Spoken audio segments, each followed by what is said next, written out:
Alright, in this video I want to talk about the coach abilities and play sheets, because I've been checking out some people's videos on it and they all seem to have the same opinion, and I kind of want to give you my 2 cents on this.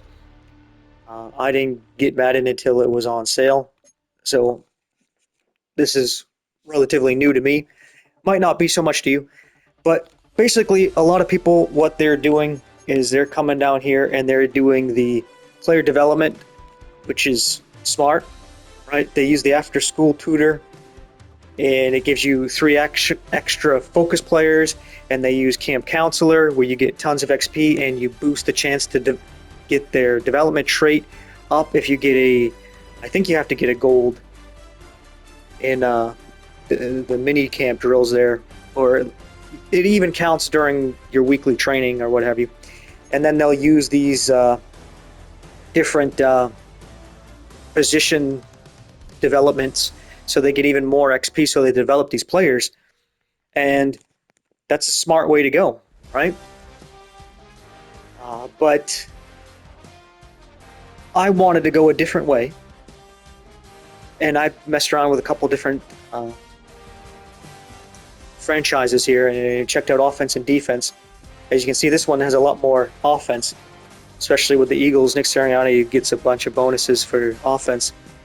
But I've been messing around with these things, and a lot of people say focus on defense, and I don't see anything wrong with that. But I wanted to talk about some that I think are actually good for offense, and mainly focus on that, and then I'll focus on some defense. Then I'll talk real quick about the play sheets, give you my 2 cents on that, my experience with it.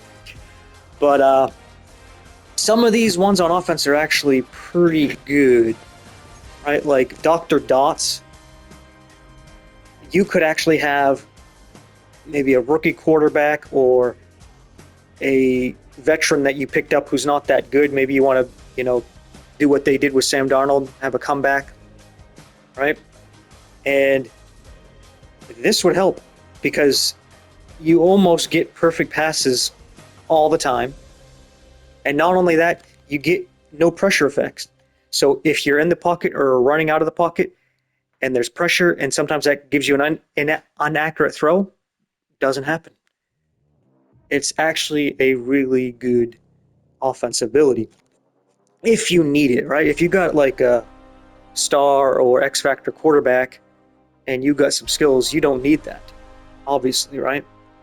But if you don't, it's good to have a coach that has that, right? Now, this one here, insider trading and outside the club, are actually really good. I like to run the run and shoot, and I do a majority of my runs inside. I like to do a lot of traps, counters, dives, right? A lot of the gut stuff. I'll do some outside stuff when I see the opportunity for it, and usually it's because the blocking and the numbers are good, so I'm going to have a good run that way anyway. But in the gut, it's always good because you deal with sometimes a run blitz where they run in as soon as you hike. That's a problem, right? Sometimes they got guys who can shed blocks really well.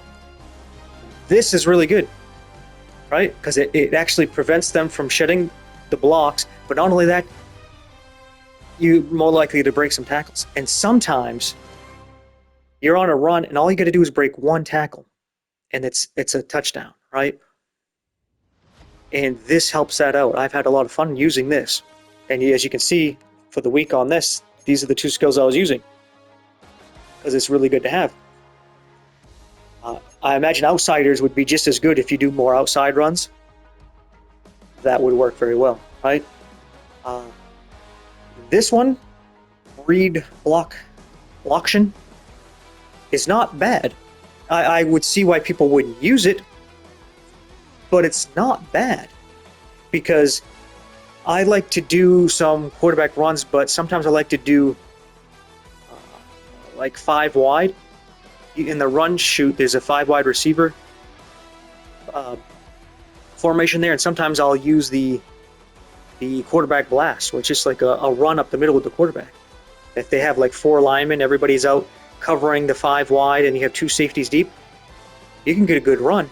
And this helps because you have better blocking, and sometimes you don't slide in time and you get hit and you fumble. There's so many times I slide and I still get hit right when I'm sliding, and sometimes there's a fumble or something like that. This is actually beneficial to that, but it's not something I would really use that much, but it's actually good. Another one here that I had fun with is this right here, is Stamina Stealer. Right? Where I pair that up with insider trading, and let's say you're dealing with a team like, let's say the Eagles here dealing with the Giants, and they have Dexter Lawrence, or you're playing the Cowboys, they got Williams there at DT, right? Or you're playing some other team with like the Browns with Myles Garrett. You get a 4-yard plus rush. You keep hitting their fatigue. You go no huddle, and you keep getting some 4-yard rushes.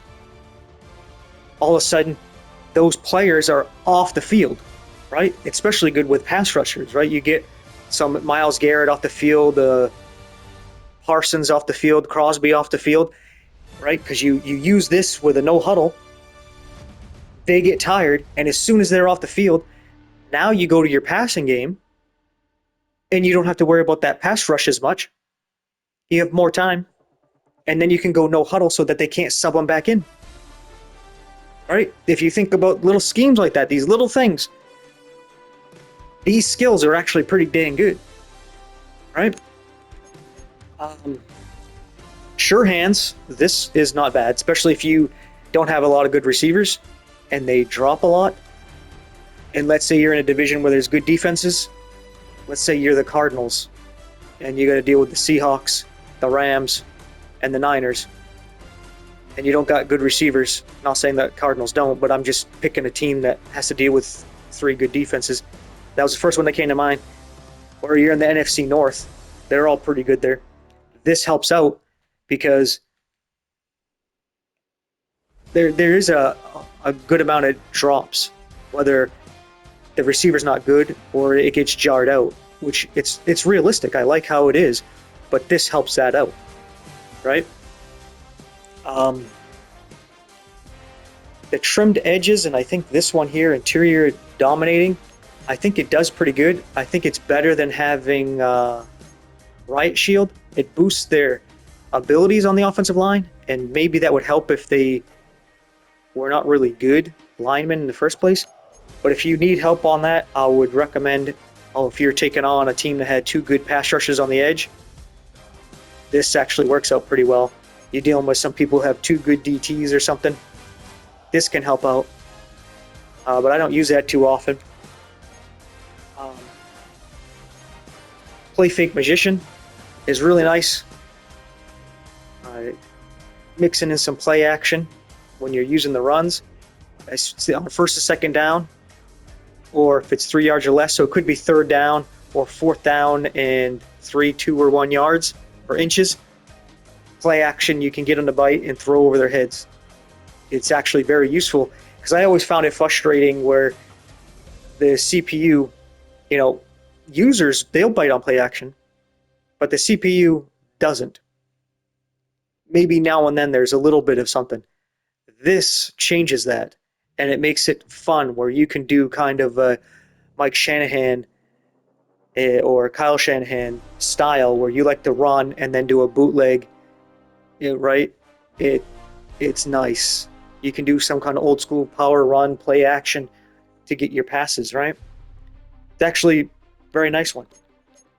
This one here, Blitzbuster, is actually beneficial. Helps with the blocking, but what it is actually good for is identifying the blitzers. You don't have to have any superstars on the offensive line or a quarterback with the ability to identify the blitzers. You have it right there. So if you have an offensive lineman that has it and they retire, or your quarterback doesn't have it, you can just put this on if you think you need it. It's not bad. Not that I would you really use it all too often, but it's a good one there. This one is not too bad either, where it's kind of like gives all your receivers a little boost as if they have one of those route running abilities. I don't know if it's just as good, but I messed around with it, and you basically, it doesn't matter if it's short, medium, or deep. If it's an out cutting, in cutting route, if you have this maxed out, they make better cuts, and they got a better chance of holding on to the ball that it doesn't get knocked out. So it's almost like they have some of those superstar abilities. It's not bad. It's really not. And you might want to check out some of the other ones here. But Head of the Chains is not bad. But I guess it's if you want to wipe out the defender's zone progress, because I find this one, insider trading, to be better. You get the blocking, plus you get break tackles. But on this one, if you're dealing with a team that has a lot of superstars, if you get a first down on first or second down on a run, you wipe out their zone progress. And that can be beneficial, especially if you're doing a franchise with a friend and they got a lot of superstars that they developed on their defense. You can wipe that out with this if you're good with the run game. But a lot of people, they're not really getting into the offensive ones. I'm going to go through this again here. Some other ones that I took a look at here. Run right at them. It's not actually bad. The first two skills are like meh, but that third one, you just get better run blocking on first and second down. That's actually not bad. And if you like to run the ball out in the fourth quarter when you have a lead, it's not bad. It's not a top high tier skill, but it actually works. Cool under pressure. This is a good one, but if you're worried about the pressure, it's just better to use Dr. Dots because you have no pressure effects on the quarterback. But the benefit of this one is if you got a quarterback who can scramble, you have an increased chance of breaking the sack. If that's what you like to do, you like those kind of exciting plays, it's actually a pretty good skill. If you actually want to have some fun, you don't want to be like everybody else, just develop players. You got all these superstars. I mean, that's fun to do, and what you should do, develop your players, but it's not really necessarily fun. Sometimes it's fun to, you're that coach that takes that team that's not good and you make them better than they really are. Where they're really good, they have a good season, and because they have a good season, sometimes they go up in a development trait because they had a good season when you get a reward with them. Or they do really good, and then they go to another team and they don't do so good because it was your coaching that actually boosted them, right? So sometimes that's a fun way to go about things, and in a sense it's more realistic if that's what you want to go for. But you probably know the defensive ones because people go over the defensive ones all the time, but I wanted to talk about these ones here. I think when it comes to the defensive line, win with 4, really good, because it's helps with the run game. Like the second tier there helps against with the runs. The second tier helps with runs when you double team effects, but it's also against the pass, and it increases the pressure effect on quarterbacks on third down. But also with sheddables, this one might be even better because you're just more likely to get all kinds of different sheds. And if you pair them together, your defensive line is pretty badass. There's times where I would go use the defensive line, and I would use someone like Ty Robinson, who was a rookie this year, and I would consistently get off the blocks, even when they had blocker resistance, because of pairing these two up when they're maxed out. Really good. Island Kings is not bad, but I wouldn't necessarily recommend all those ones that actually boost the skills unless you just got a team that doesn't have a lot of good stats and you're not doing the development way, then this is a good one to have.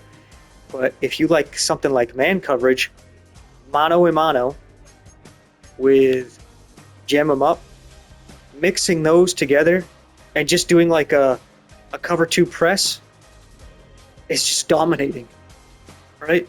You mix that maybe with some cover one if you're worried about the run. So you have a guy come down, help out the run, and when it's it's going to be a pass, you just come out in a cover two man, you press, and you have these two skills as well.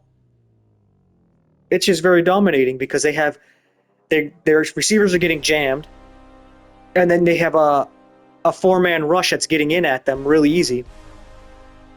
It's frustrating, right? And even if they get the pass off, it's going to be short and not a first down, right?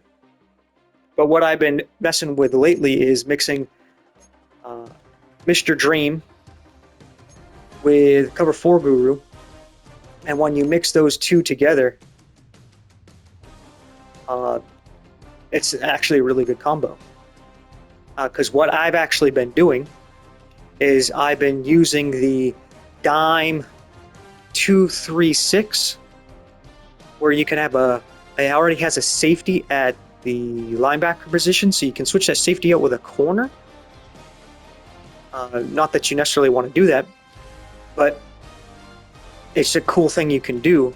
So what I would do is I take that formation and I put corners at safety positions. So I'll do a cover 4, right? Because we're doing cover 4 Guru. So we have two corners that are better at coverage playing safety. And since they're in the cover 4 quarters there, they play the run. Their first thing is to play the run, right? They'll come down. And then if you put your safeties at linebacker, right? They react to the run faster. So if you got two good safeties to play linebacker under those corners, then you have 4 guys reacting to the run, which is good if you're worried about the run, but you got to watch out for play action because then everybody can possibly bite and mess everything up. But if you're worried about the run, doing that, it actually, you don't even have to do a run blitz. You'll notice like the safety who's playing linebacker, if you're not using him on a run, darts right in as if he's on a blitz and just knifes in for you. It actually is pretty nice. And if you have your nickelback as a safety and they run an outside play to that side, he reacts really quick. It's really good mixing these things up here. And then obviously with Mr. Dream, they're going to get some passes off. People are going to make the catch, but with this, you have a better chance to knock those the balls out. And when you max it out, you get a better chance to intercept it. It's not bad. It's actually really good. Some of these other ones, I guess that would be good if you're playing a user who has the identifier. Fool Me Never is a good one, right? You could pair this in with the defense I was talking about, where you're less likely to bite on play actions. And then you got guys who react to the run when it's a run, but they're smart enough to stay back when it's a pass. And you don't have to do a run commit or pass commit. I haven't really played with this one too much, but it does help. But a lot of times you know, if you're not dealing with play action, you don't really know how well it's really working or not, right? But that one, I don't know who would really use that. Maybe if you play Lamar Jackson twice a year or something, I don't know. Maybe you would have some use out of that. That could be beneficial against a user. If you get a tackle for a loss on early down, you can wipe out their zone progress. And tackles for losses on early downs takes out the O-line's blocking resistance. That can be very beneficial. If they got that built up, that helps out your pass rush. By stopping the run, you help out your pass rush. All right? Now, using these two would be the best for your line. win with 4 and sheddables, but you know, these ones here, they got some where it's bookends where it helps out the defensive ends, and there's one for the defensive tackles. They work, but why not use one that uses all of them, right? If you don't like using the cover 4, you can use the cover 2 instead if that's the way you want to go. And there's one down here for the cover 3, so you can do the same thing, but with the different zones you prefer to using. Or if you wanted, you could use the cover 3 and the cover 2, because you have 6 slots when you max it out, and then you can use Mr. Dream, so that would be 3, and then you use these 2 for 4 and 5, and then you could even mix in the cover 4. So that would be your thing. You got 3 different coverages you could use that give you different benefits to mix things up, and then you can also have a good pass rush, run stopping, and breaking up the pass if they actually make a catch. These ones where you get boosts to player stats, like I said, not the best. You load the box, but I mean, if you, there's the interior havoc one I was talking about, but the boosts to stats don't really matter unless your team's not that good. Maybe if you're rebuilding in the first year or something. Inside stuff is not bad because it also boosts the linebacker's chance to help out in not just the defensive line, but I would still recommend these 2 instead, in my opinion, but it's good. This one, if you're good at the hit sticks and you like doing hit sticks, this is really good because you cause fatigue. Wear and tear is a big thing in this. You cause fatigue on their players, and you can cause fumbles. It's actually pretty good. This one here is not bad either. If they don't have the Dr. Dots, you get pressures on them really easy, right? And then you reduce their ability to get broken sacks, and you're more likely to get strip sacks. Very good one.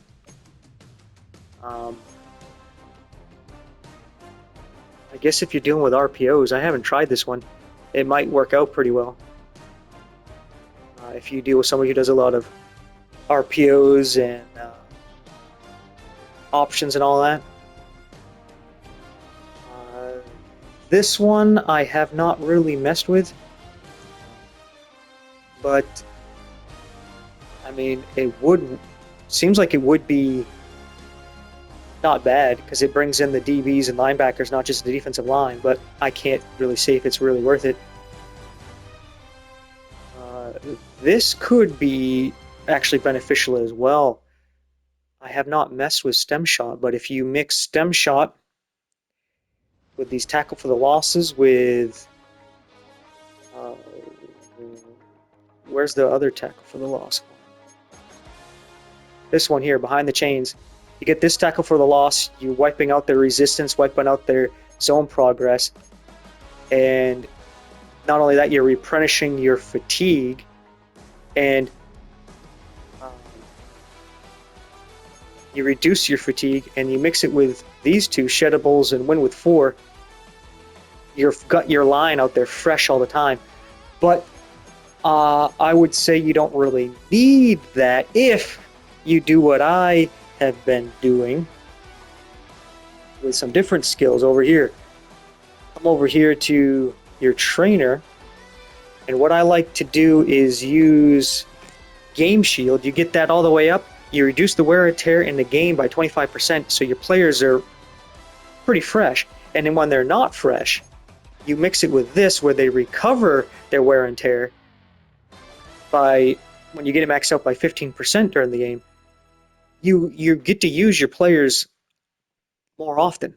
And not only that, if their wear and tear is high, they're less likely to get injured. So you don't need to use some kind of injury prevention because your guys are fresh. They still can get injured, but it's less likely to get injured when they're fresh. It's always more likely with the more tired they are. So if you put your subs in where you can take your players out when they get down to even something like 80%, which is pretty high. I mean, you might want to go lower than that, but you can have your running back, when he gets down to 80 energy, you take him off the field, he recovers fast, right? You bring him back in when he reaches like 90, 95%, and you're going to have him pretty well fresh, right? And the same thing with offense and defensive line, especially defensive line, that you may want your star guys fresh.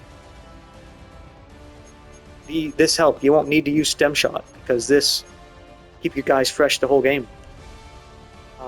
But play sheets. I like to use the run and shoot, so I've been using these two. The run and shoot gun. The run and shoot gun, it's kind of, I haven't say I noticed anything really fantastic, but it, any little boost helps. But what I notice is it messes up your audibles, right? Because I use the run and shoot playbook. Maybe have some of my plays added to it. But I go to this, and then I'll go and I'll run a play out of tight slot shotgun there, or trip slot shotgun I meant to say, and I'll go to audible, and my audibles are all screwed up. So if you're going to use these, you got to make sure if you already have audible set for these formations. Like I like using this here. The run blocking, I notice, helps out quite a bit, and but I also use some other skills to help with that. But every little bit helps. So you mix that in there, and you already use audibles for that formations, as we got here, pistol trips and single back spread. It messes up the audibles. So when you start the game, you have to redo your audibles. It's the same thing on defense. Which is something that is really helpful. What I've been messing with here is the 4-2-5.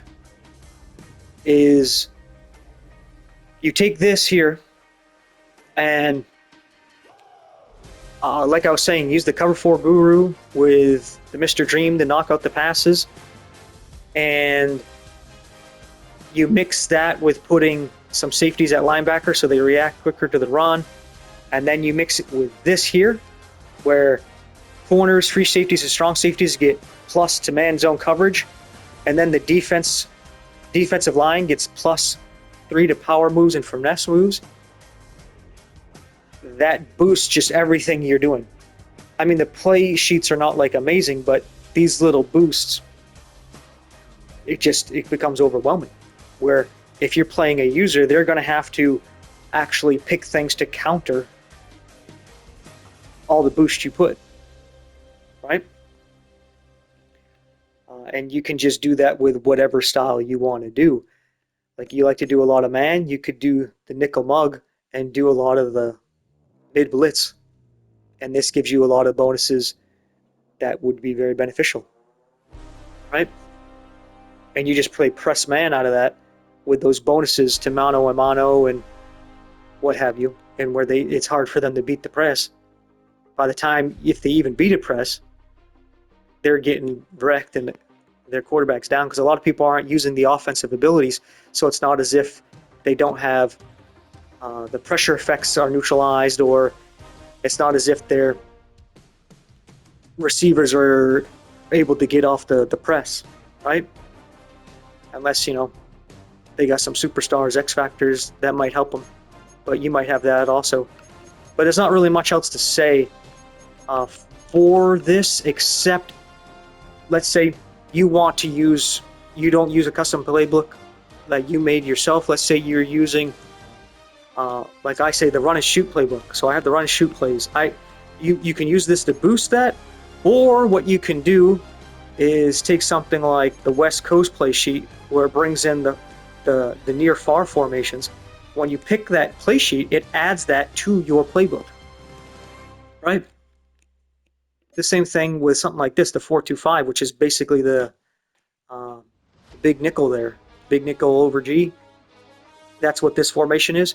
Let's say you want to use that formation, but you don't have it in the playbook that you're using, whatever team you're using. Let's say, I don't know, I can't think of a team. I don't want to name a team and then ends up having this in the playbook. So let's say you're using one that doesn't. You pick that on your play sheet. Boom, you got that formation now in your playbook. so you can use that to help you out, right? Another thing is mixing like nickel mug, where you get the bonuses to the defensive line, and you mix that with Bachelor blitzes. These both use the 2-4 nickel mug, the 2-4 nickel mug, and they both add bonuses to the pass rush to all the players, right? So you can get a bonus 6 finesse move, bonus 6 power move to your off defensive line. Well, in this one, it's only for your DT. Oh, it says edge NTDs. So yeah, you get that bonus to them, and you mix that with this here, and you can just man press. Probably not the best thing to do, but maybe against the computer you could get away with doing that. But yeah, you might have to mess around with these different play sheets to figure out all the actual plays that are in them. But some of them, they already tell you, like the run and shoot, they tell you the 2 formations that it uses here, 2 formations that it uses here. But a lot of it just gives you multiple formations from heavy, and multiple gun formations.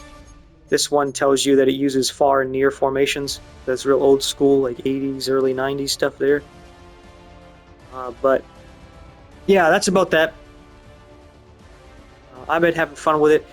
I've been trying not to focus on the development because I want to use the coaching to boost the players, to make them better, and then when they get awards during the season or weekly awards, things like that, they get boosts to their XP and they get boosts to the development traits.